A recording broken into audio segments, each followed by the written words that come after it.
Hello and welcome to live coverage of the Apex Gaming $5,000 Modern Invitational Qualifier here in sunny Caldwell, Ohio. I'm Todd Tandy Anderson, joined by Ross Merriam. Say hi, Ross. Hi, Ross. We got 73 players today battling it out for their fair share of $5,000 in cash and prizes. Those prizes include something very special from our guests, or from our sponsor, Ultimate Guard.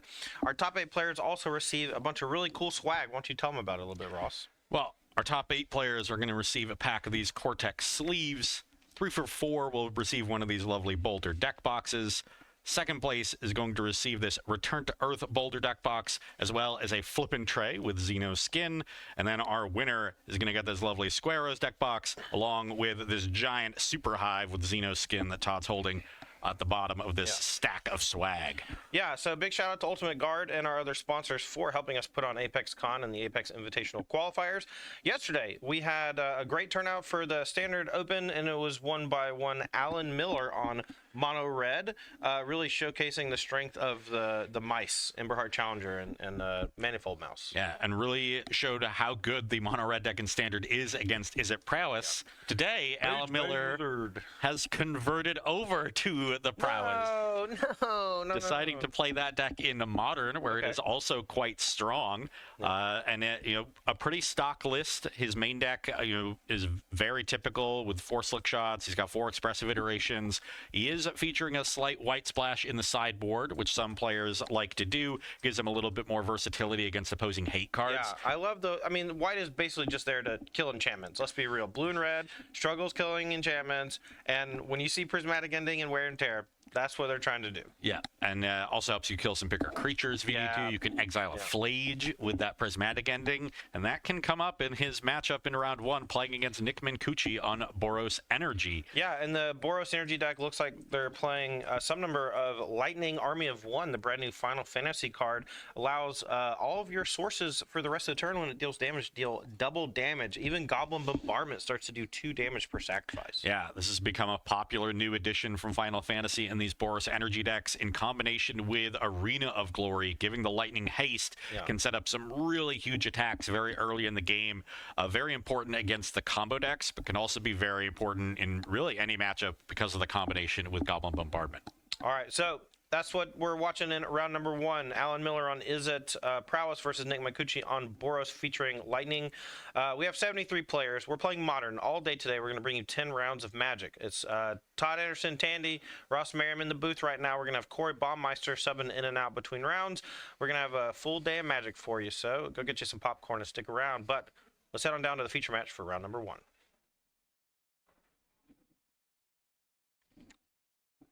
It's going to be Alan Miller, your champion from yesterday, on the right, closest in the Adidas hat, and then Mancucci on your left playing Boros.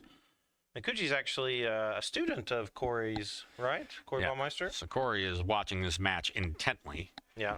He's going to call out all the mistakes in their next coaching session. Like, look, boy, you should have played a different land. He's like, I only had 1 land to play. You should have thought better about it. Mancucci going to lead off here, fetching a mountain. And Ragavan. Yeah, this is the non-tribal Ragavan, I think. Oh, no. Wrong deck, We're Ross. getting... Oh, that's the right side. Yeah, go to this. Okay. Maybe that's the Dragon Race Channeler. You're killing me here. Yeah, it's probably DSC. Ocelot Pride for Mancucci off of Basic Plains. We're going to go back to Miller's Way.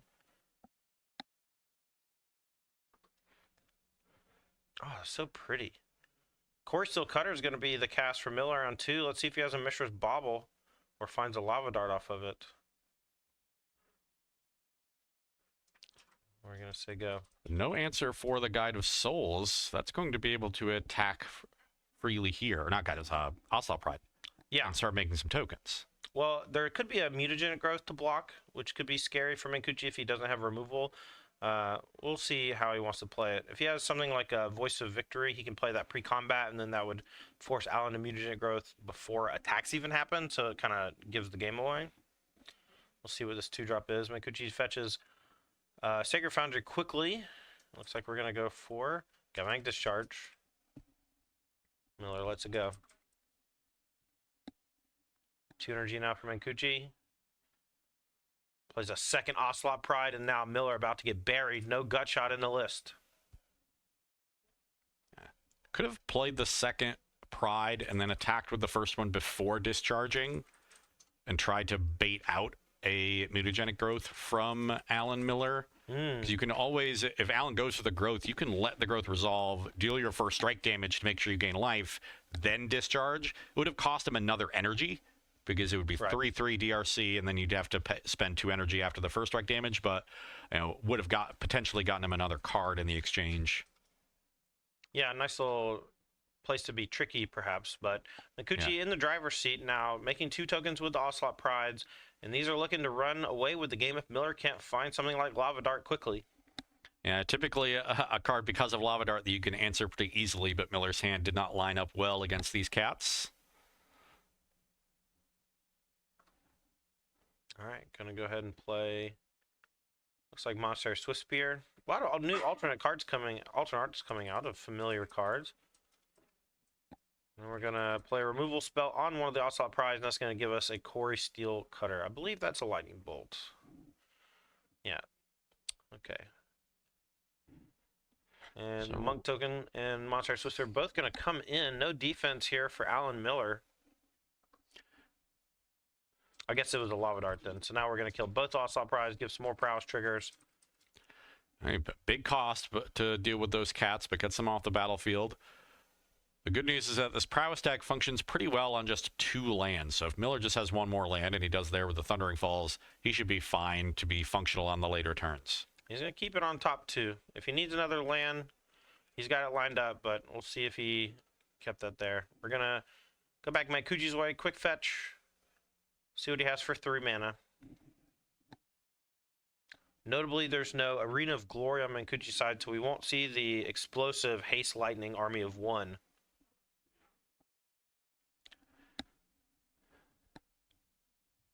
Miller's got to be feeling better about this game now that he found the Lava Dart for those 2 Ocelot Prides. They look like they were going to be a nightmare to deal with. Yeah, Mikuchi's board looks much less scary, but this is a part of the game where usually Flage rears its ugly head, and that's a big problem for Izzet Prowess.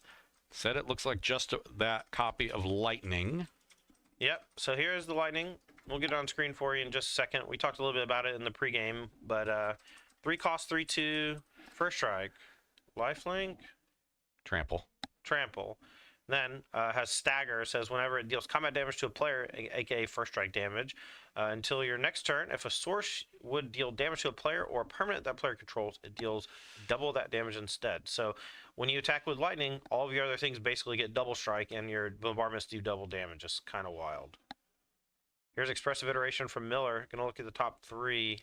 I see a slick shot show off there, which is not great given that Miller is so light on lands, but it was Fire Islet and Mutagenic Growth, the other 2, so he exiles the Growth and takes the Slick Shot into hand. So now Growth can be the second spell for Flurry on Quarry Steel Cutter, but he's still going to have a hard time attacking into this Lightning.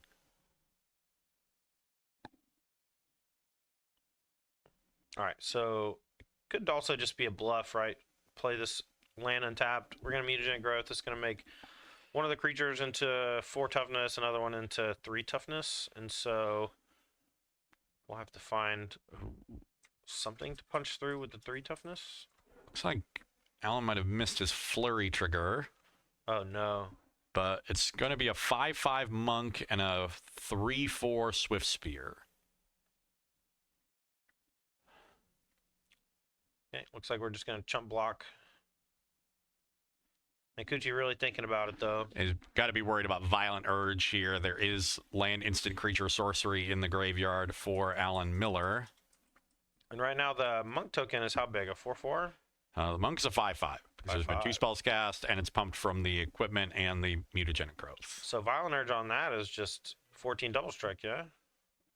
Or sorry, it's a 6/6. Wait, so it's Mutagenic Growth. 2 spells. Plus 2 spells. Yeah. Plus it starts as a 2/2. So 6. All right. And then so Violent Urge would be 16 first strike, double strike, trample. Yeah, so that's just the block with the cat token is not Oh, he has it. That's keep game. Mikuchi alive. That's game. First strike, double strike, trample. GG. Take a bajillion. So this should be a 7 or an 8/7 now because of another Prowess. That's 16. Team of Battle Rage in shambles. Yeah, No token needed from Alan Miller either. in order to survive that Violent Urge, Minkuchi would have needed to chump block with both the Lightning and a token, which is just an untenable play to make. You're not going to win that game if you do it, so just can't beat a Violent Urge. And unfortunately for him, Alan Miller had it. All right. Well, explosive stuff there from Miller's Izzet strategy. Looked like he was behind, but a timely lava dart for the 2 Ocelot prize into the mutagenic growth plus Violent Urge combo ended game number 1 in his favor. The champion up a game looking quite good. As Minkuchi reaches for the sideboard, I'm going to reach across to Ross. Hey, how do you think Minkuchi's Boros strategy is going to fight back against the Izzet menace? Not a great sideboard for him in this matchup, but he does have some tools.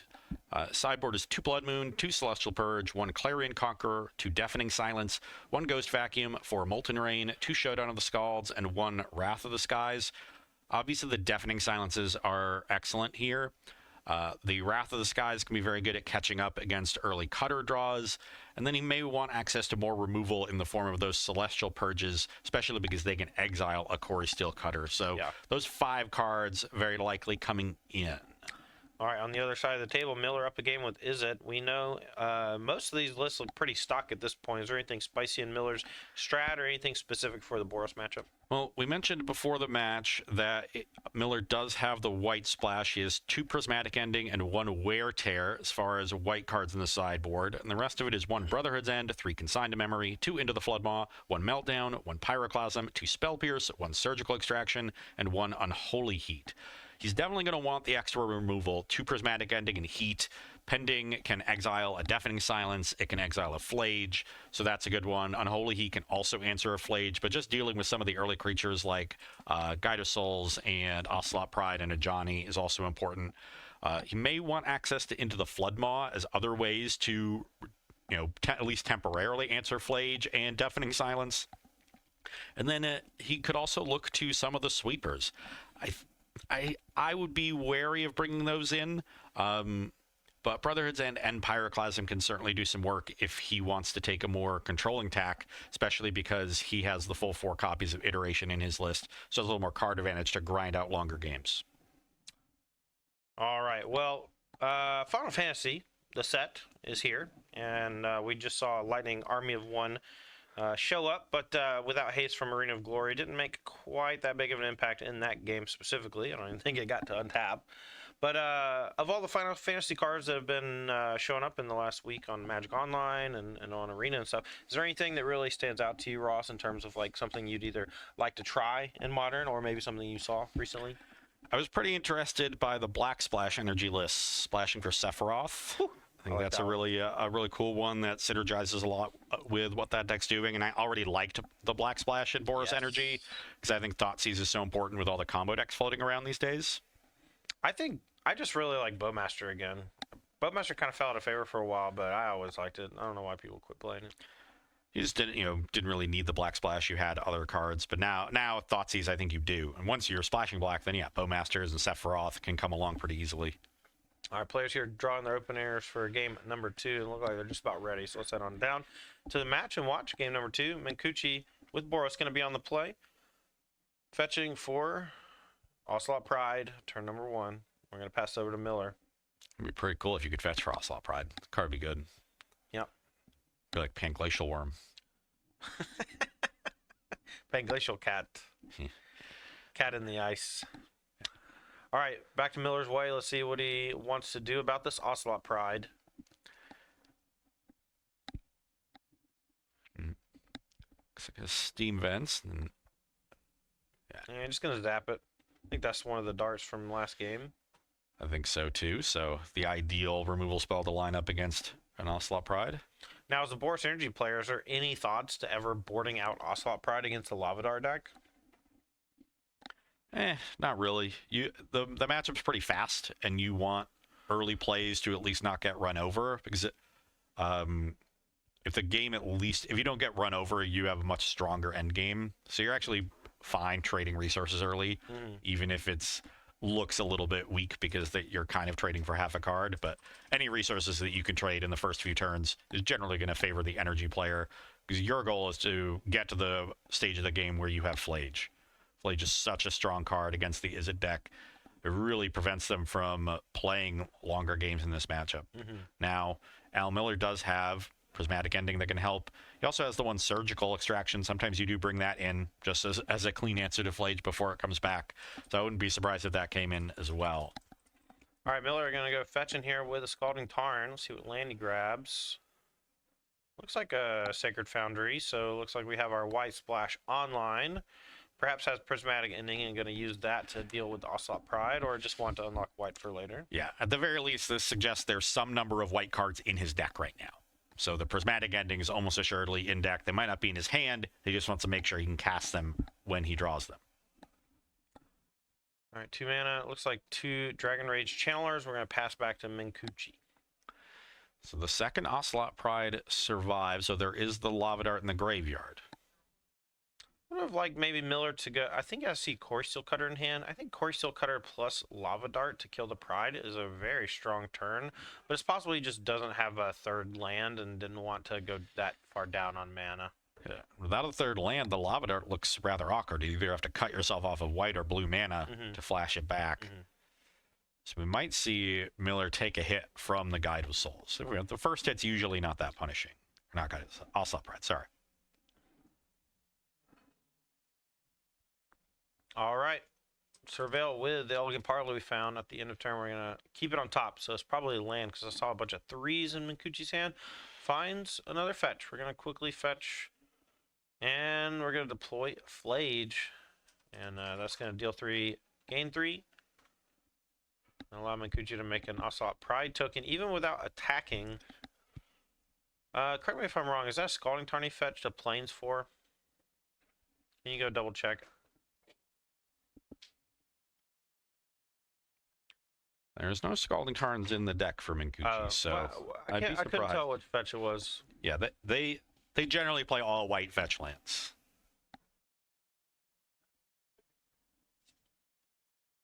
So because the deck wants to fetch basic plains pretty aggressively, especially if they have Blood Moon anywhere in their 75.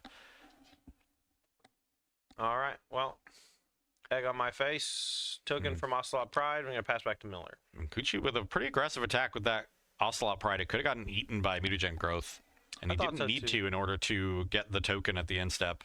So a little bit of a risky play, but gets rewarded. No Mutagenic Growth in Alan Miller's hand. Back to Miller. We play the infamous Core Steel Cutter. We're going to trigger Surveil. Going to leave it on top. I see a Slick Shot show off in his hand. Just feels like he's behind the 8 ball in this game. There's already 5 total cards in the graveyard for Minkuchi, so just a fetch land for another red source next turn. Will it allow an escape on that Flage?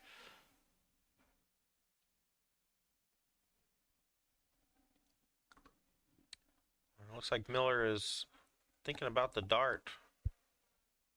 Has a Violent Urge, has a Wear Tear. Okay. We're just going to go ahead and Violent Urge on the Dragon Rage Channeler. Surveil the Preordained to the graveyard. We just left that on top, so this has to just be a mistake. Well, no, wanted to leave that on top so you could hit Delirium with the Violent Urge on the stack. So there was already instant land creature in the graveyard. He mills over the Preordained with the DRC Well, trigger. he left it on top with the Core Steel, right? So he could have just put it in the graveyard first. Yeah, I suppose. And then he sees an extra card, but just trying to set up Delirium. Yeah. All right. Now the Core Steel makes a token. Big smash in. Minkuchi down to 11. Life total's pretty close here, but the life gain from Flage definitely serious. The life gain from Pride also very good. I don't think Nick has a 4th land. I think his hand is another Flage and Bombardment, a Wrath of the Skies, and I'm not sure what the 4th card was that he picked up this turn. I think that's Static Prison. I think it's Static Prison, Flage, Bombardment, and Wrath of the Skies. Kuchi gonna line up an attack here for 2, maybe. At the very least, wants to ascend with Ocelot Pride to try to threaten to gain life. Miller does still have a Lava Dart in the graveyard, I believe. So Miller down to 11, Minkuchi up to 12, and here's another Flage. So that'll deal with the DRC, and Minkuchi will go back up to 15. Looks Looking like still in a pretty good spot for Mancucci. We know Corey Stillcutter is dangerous, so we'll see if Miller can capitalize on it. Cross return. We know he's got wear tear. No targets at the moment.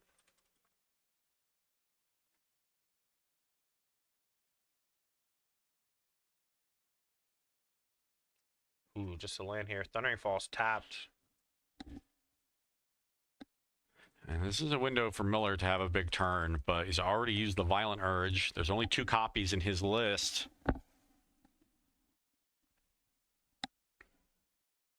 Cutter into the graveyard. You know he has the Slick Shot in hand, but only 1 other card, so... Not sure what else he can do. Does have the Lava Dart in the graveyard. At least we suspect that's a Lava Dart. I believe it is. So here's a cast Slick Shot, and now we're going to sack a land to dart, and that's going to trigger Slick Shot and the Corey Stillcutter. And so we're going to be getting a little bit aggressive here. So now this is an attack for 7. Interesting that he killed the 1/1 instead of the Ocelot Pride. He's not dealing lethal here. So 3, 4, 5, 6, 7, 8. Just 7. Hmm. Both monks are 2/2s because the first spell was a non-creature, or was a creature, sorry. Oh, right. Yeah.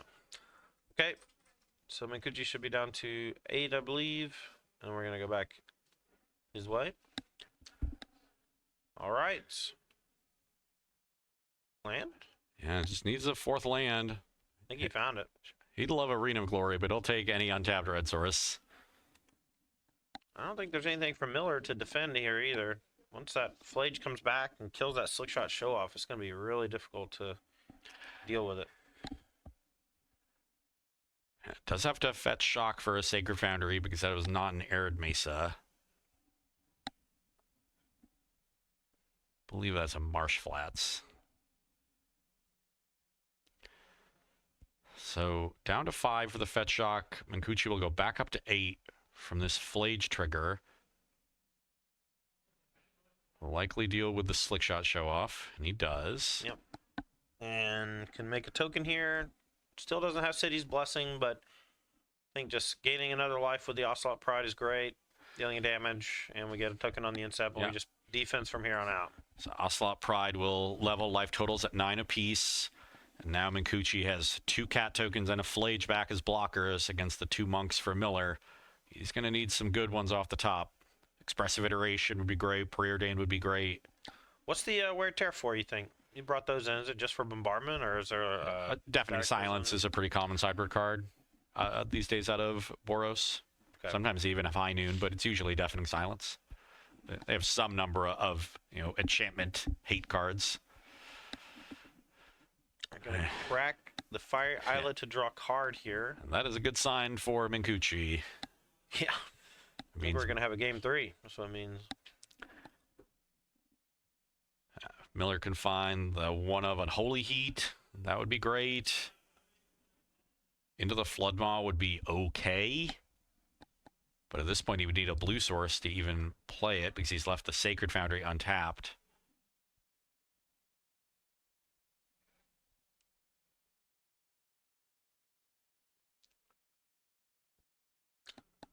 Miller going through the iterations. Oh, they're chatting it up here. I'm curious what they're talking about. Probably about how dead Miller is.